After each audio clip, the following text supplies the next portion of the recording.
আমি আমাদের বাংলাদেশের অভিনয় জগতে একটা জিনিস একেবারেই বুঝতে পারতেছি না। সবাই শুধু শাকিব খান আর এটা কি নিশো করতেছে। এর আগে বছর কিছু আগে কত বছর আগে আমি জানি না, একজন আমাকে বলছিল।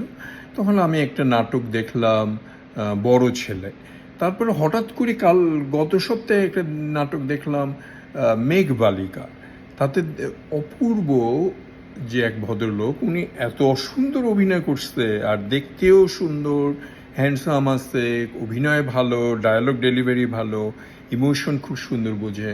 তো সবাই এত ওই নিশু করে কেন, অপূর্ব না কেন? আমার তো মনে হয় শাকিব খানের উত্তরাধিকারী বলতে পারেন, বা শাকিব খানের পরে অপূর্বও একজন ভালো অভিনেতা হতে পারে। তাকে মুভিতে চান্স না দিয়ে এই নিশু করাটা বন্ধ করেন। নিশু ইটস ওকে, বাট আমার মনে হয় অপূর্ব বেটার করবে। Thank you.